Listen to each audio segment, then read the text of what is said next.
जी, आज हम पढ़ेंगे MS वर्ड की फ़ाइल को सेव करने का तरीका। तो ये जैसा कि हमारा MS वर्ड है, इस पर डबल क्लिक करेंगे, ये हमारी फ़ाइल ओपन हो चुकी है। तो MS वर्ड की फ़ाइल को सेव करने के चंद 4 से 5 पॉइंट हैं सेव करने का तरीका।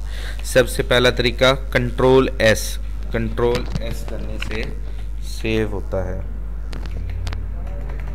ठीक है, कंट्रोल S कर लें, या फिर आप ये बटन जो है ये भी सेव का बटन है, ये देखें इसके साथ कमांड भी लिखी हुई आ रही कंट्रोल S। ठीक है, इस पर भी क्लिक कर सकते हैं, कंट्रोल S भी कर सकते हैं। ये मैंने इस आइकन पे क्लिक किया तो ये सेव होने के लिए ऑप्शन स्टार्ट हो चुके हैं।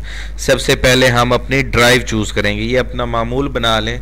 ठीक है, अपनी आदत बना लें कि हमने डेली ऐसे सेव करना है। पहले इस रूलर से ऐसे ड्रैग करेंगे, ड्राइव डी पे क्लिक करेंगे, ये देखें ये ड्राइव डी क्लिक की तो ये मेरे सारे फ़ोल्डर खुल गए जो मैंने बनाए थे। अभी हमने फ़ोल्डर बनाया था मोहम्मद अली रज़ा के नाम से। ठीक है, इस पर डबल क्लिक करें तो ये फ़ोल्डर रेडी हो चुका है, ये निशानी है, ये देखें ड्राइव डी मोहम्मद अली रज़ा। अब ये मोहम्मद अली रज़ा के फ़ोल्डर के अंदर फ़ाइल सेव होगी। और अब तीसरे नंबर पे तीसरा स्टेप होगा, फ़ाइल को नेम देंगे।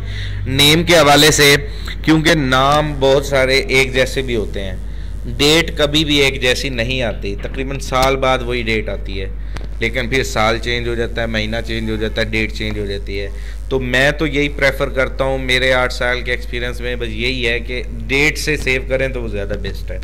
तो जैसा कि आज हमारी डेट है 8 और ये डैश का बटन दबाएंगे। ठीक है, डैश 02-2022। ठीक है, अब डेट लिख ली है, डेट के साथ हम अपना हवाला भी दे देंगे, वो काम का नाम भी दे दें जो आप बनाना चाह रहे हैं।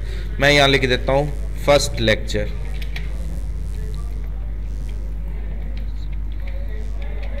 ये मैंने फर्स्ट लेक्चर के नाम से फ़ाइल लिखी और ये मैंने कर दी सेव।